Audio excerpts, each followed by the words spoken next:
What's going on, people? We are Tottenham TV back here for a match preview. It is Galatasaray against Spurs in the fourth game of the Europa League group stage. We've got to say, this is most definitely our hardest fixture of the group phase. But Spurs, 3 wins from 3. I think Galatasaray also unbeaten with 2 wins and a draw going into there. So 2 teams definitely on form in this Europa League group stages. And Galatasaray got some really good players. It's going to be a really hostile atmosphere. And any team, know they're in for a game when they're going to Galatasaray, don't they? Yeah, the intense atmosphere. Obviously, they've got a great record at home. We saw last season, I think they beat Man United. I think they did the double over Man United in the Champions League group stages. They 2-0 down both games and got I think, they were losing in both games. 3-3 maybe. They won 4-3 at home, I believe, and then did they drew 3 all away or 1-3 away? I think they did the double. Anyway, it was 2 tough games for Man United either way, and as you say, they do have a knack of picking up some really good talent. Look at their team, and that could easily be a team competing in the Premier League with some of the talent that they do have. Did get Victor Osimhen over the line during the summer. That's backed up by, Victor Mauro Icardi, who's been a very good striker around Europe for many, many years, and he's banging in the goals for fun over in Turkey as well. They've won 9 of their 10 games, drawing the other one in the Turkish league so far this season. They've scored the most goals, 27 goals in that time as well. Best team from set pieces as well in the Turkish league. Yes, the Turkish league isn't the Premier League. I understand that. And also, to be fair, in Europe, they have had their struggles. They went out to, they were in actually the Champions League qualifying, and they went out to young boys in the qualifying stage. So lost home and away, didn't they? Yeah, shows definitely that, they definitely have some struggles, and this season they drew away at RFS, which are a team from Latvia, away from home, and they also only beat Elfsborg 4-3 at home in the last Europa League game as well. So Elfsborg definitely giving them some trouble. So they're not the perfect team by any means, but this is going to be a massive game, a big name coming to their ground. It's going to be, the crowd are going to be well up for it. It's going to be a real intense atmosphere. There's going to be red flares all over the place. It's going to be probably a big atmosphere there in Istanbul. So it's going to be a real test for the young players who, if they do pick young players for this game, it's going to be a real test for them, and it's going to be something they should be excited about, looking forward to, hopefully. Yeah, they should relish it. It's going to be a big opportunity for them.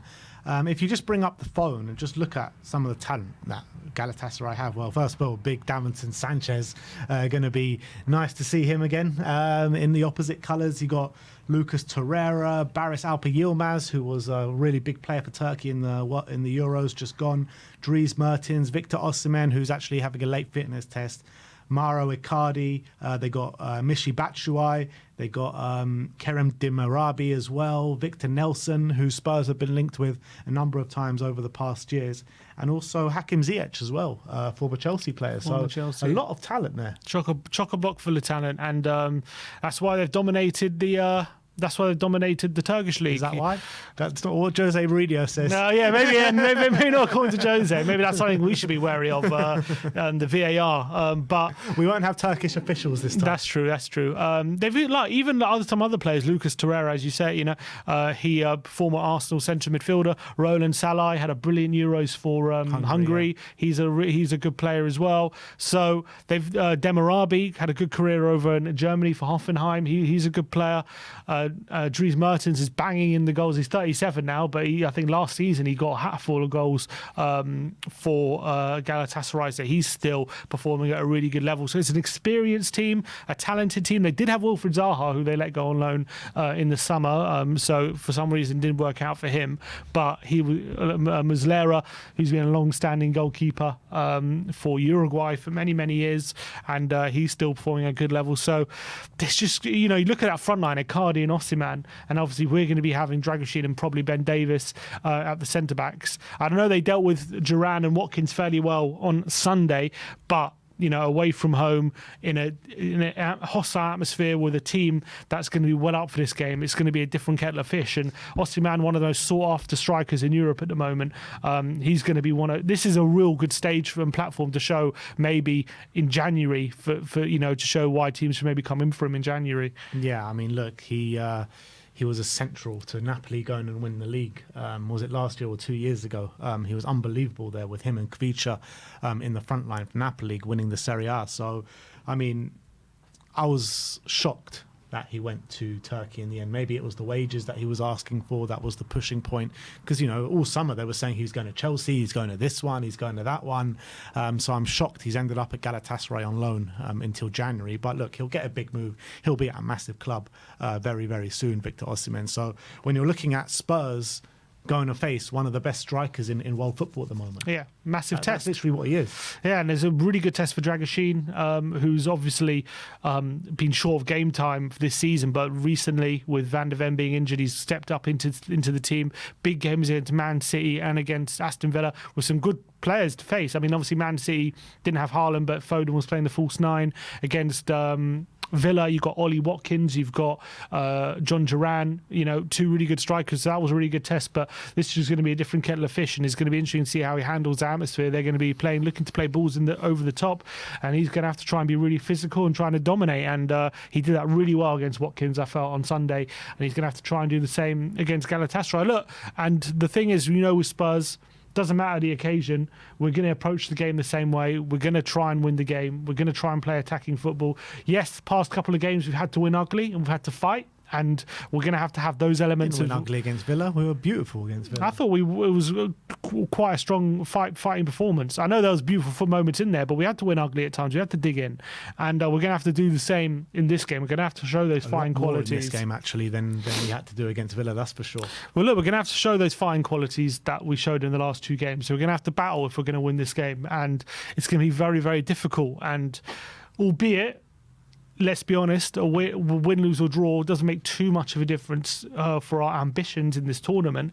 But we should use this as a really good test for these players, and these are the players that are coming in to prove that if they can do it at this level against this kind of opposition away from home in that kind of atmosphere, that can really show Ange what they're made of, and maybe they start making a claim for more minutes in the Premier League. Yeah, I feel like if we lose this game, you can't really learn too much with maybe what lineup that we're going to put out there. But if we win, I feel like with the players that we're probably going to put out on Thursday night, it's a massive statement. Yeah, I think considering some of the accusations against us away from home, if we really buckle under the pressure, it'll be a bit disappointing if we don't at least go down fighting. If we get battered 3-0, people still, there'll be a lot of people still pointing at our away form, won't they, and still be saying, look how we are away from home and all that kind of stuff. So I think it's important that whatever team we put out on Thursday, we still show a certain level of performance, and you don't want to be embarrassed, and that's the main thing. I think you want to show a good account of yourselves, and yes, if we lose, it's not the end of the world, but you still want to show that you're up for the fight at least. And if you go down fighting, and that's the least I expect from this group. They most definitely will do that. That's what, apart from the Crystal Palace game, I think we've shown fight in every single game so far this season, and more or less, there's a handful of games that maybe you can point at that we haven't done that under Ange, but more or less you would say over 90% of games under Ange we've shown that fighting spirit, and I've got no question that we're going to do it again in this game. But having said that, yes, I would love to go there. Obviously, we're going to be in Istanbul for the game. I would love to see a win there, and I'm going there to see a win, and I want to see my team win. However, I'm not that fussed if we lose this game. I think we've got much bigger games to come. Ipswich on the weekend. That's obviously a must-win at home with the teams around us playing each other. We have to go and win that game. So, Man City after the break as well coming up, Manchester United in the Cup coming up in December. So this game is literally at the bottom of my priority list. It really is. And if we lose, it's really not significant at all. And I'll show you in the group phase. If you look at the group table, we're one of the only three teams that have 100% records so far. We've finished sitting in second spot. Galatasaray in fifth, so they've got 7 points. So it's actually a top 5 clash going into it. And I think a win would be amazing, and that probably solidifies our place in the top 8. But even if we lose, we've got so many more games. We've got a game against Elfsborg at home coming up, which you've got to say it's got to be a win. We've got away at Rangers, and we've got away at home against Roma. So we've got so many more games that we can solidify that place in the top 8. I don't think if we lose this, it's in threat at all. Well, even if we lose this game, not just in general, I think even in just this game week, I don't know if we can drop out the top 8 in this game week if we lose, because I can only see 4 teams that are outside the top 8 that can catch us. That's assuming they all win, and there's more than 4 teams. Assuming they don't play each other as well. Yeah, I don't know the fixtures, but let's say they don't and whatever, and they all win somehow. That would mean, and also that and also the teams that are between us don't win. Even if all that happens, we still can't finish outside. We can't be outside the top 8 after this game, because we are currently second. So there's 6 teams between us and the top 8, and only 4 that could potentially kick us out the top 8. So we obviously top 8 is the aim. We don't want those extra games come January. It is important to be in the top 8. I think you don't want to be playing that playoff that we could do without those extra games. So I do think it's important. But even if we lose this game, we've got so many games to recover the situation, and as well we don't even drop out the top 8 even if we lose. So it's really a free hit in that sense. But on if you look another way, Ange obviously isn't going to be looking at this game thinking I could just throw the game. He's going to want to win it, and he's going to want this team to approach this game seriously and approach the game in a manner that says we take every game seriously. We don't look too far ahead, because I think we've been guilty of that before. And also, if we get a win in this game, it does take the pressure off future games. It means those games become less important, and you're not under pressure to win those games. And you got to take these things game by game. And I'm sure that's probably how Ange is looking at it. So I don't think he's going to go out there and tell them it's not important, but the reality is, if you look at the table and if you look at, we do have more important game coming up on Sunday, and that's definitely for me more important. But whether it'll be more important for Ange, that's a different matter. It's not about importance, really. I mean, in terms of, for the players that are selected on that pitch, it's important. Of course it's important. You've got to go out there with whoever's selected to go and win the game. And I think it's a massive game, actually, for some of the players that are going to be selected, for the Lucas Bergvals, for the Archie Graves, for the Mikey Moores, for these kind of players, even for the likes of like Will Lancashire, even for someone like James Maddison, who Pape Sarr, who's been fancied above him for the past couple of games. I actually think this game is massive for them. And they're going to want to stake a claim for the first team spot. Yeah, no, I agree with that. But my point is, I don't know if he goes to all the youngsters. That's my point. I think I agree. If I was up to me, because I don't really care if we win or not, I agree. But is Ange thinking about it like that, or is he I wouldn't say we don't care if we win or not. I just say it's not at the top of our priority list. Obviously, we want to win. I mean, there's no question about it. No, I agree. Of course, I want to win. I'm just saying it doesn't really matter, to be honest, if we don't win. Like, in terms of the league table, in terms of our priorities, in terms of even our ambitions in this competition, it doesn't really matter if we win this game or not. We know that because of the new league phase. That's kind of the reality of this game. We kind of if it was up to me, I think it would be a great test for these young players to get them in this kind of environment. The more you expose them to these kind of tests, the more it will help them grow and build. And even if they fall flat on their faces, it will be a learning experience. So I think it's important.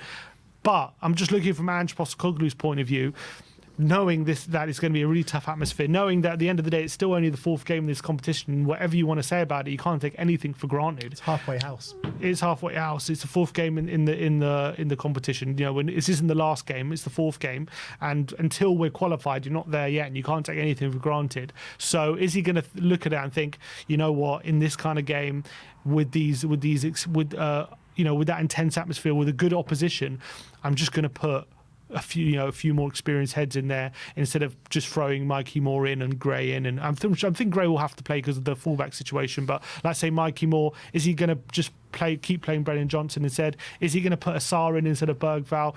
I'm undecided, because he could go that way and could just decide. I'm convinced. I'm convinced he is going to play the youngsters in this game, because it was a massive effort from those players this week against Manchester City and against Aston Villa. It was more or less, we only made 2 changes over the course of those 2 games, and to ask them to play 3 of those games when you know this is going to mean a lot more for Galatasaray than it's going to mean for Tottenham. And Galatasaray are going to be going at 100%. They're going to be putting in full-blooded challenges. They're going to be wanting this massively to get one over an English side. The atmosphere is going to be really intense, and that always relays back onto the pitch. So I can't see him playing a lot of players 3 times in the space of a week. Yeah, but some of them will. Yeah, exactly. I mean, I'm trying to think. Some of them will be forced to, because Davis has played parts in all. They didn't start, but Radu started both games, didn't he? Radu started both games. I think. Who else do I think will start all 3 games? I don't think anyone apart from Radu. Yeah, Solanke potentially. Maybe. I don't think he's going to start Solanke. I think he's going to start Will Lancashire. I hope so. So that's what I would do. But if Ange is looking at that in this kind of game, is he just going to want to throw all the youngsters together in that kind of intense atmosphere and hope that, look, if they sink or swim kind of thing, or is he going to look like, actually, if we need a result, I'm just going to put an experienced head like Solanke, not make the squad too young that it just gets rolled over kind of thing. Is he going to look at it that way? I don't know. I hope that he just gives the youngsters that experience, because it doesn't really matter if we win, in my opinion. But I don't know if he's going to see it that way, as if it doesn't really matter if we win. Is he going to look at it in the same way we're looking at that? It doesn't really matter if we win or not. Yeah, but I think he believes in these youngsters, and I think that he's going to back them to go and do a job.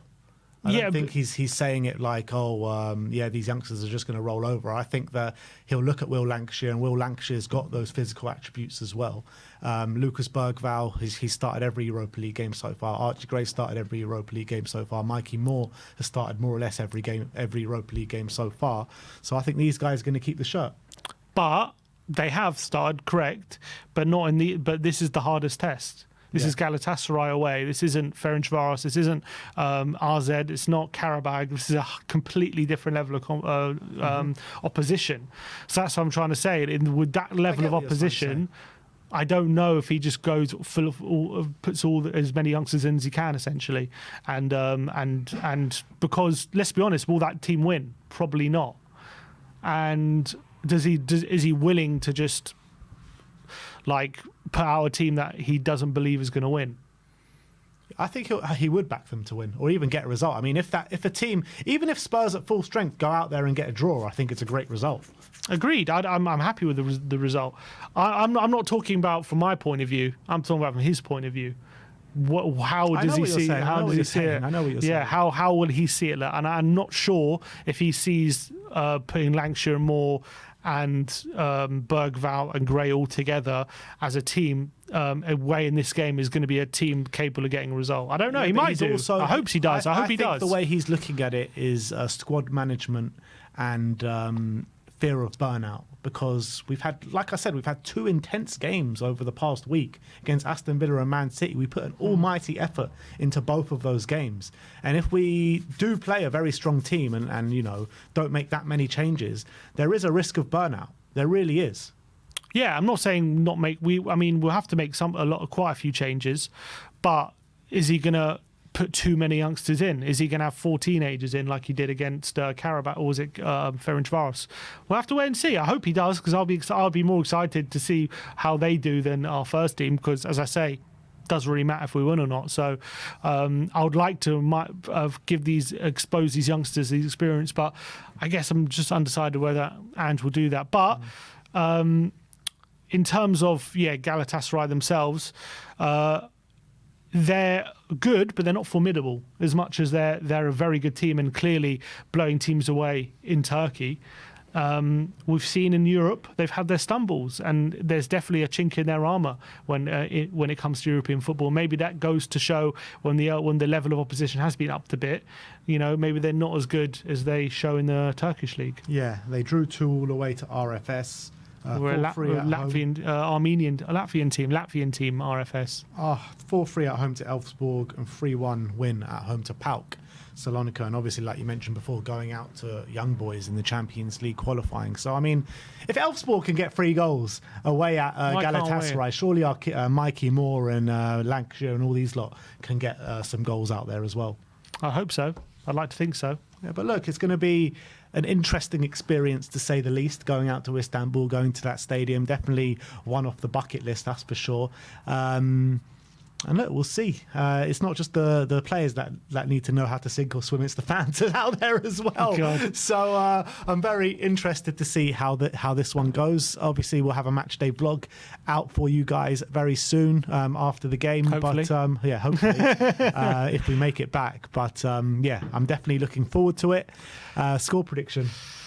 I think we probably get beat.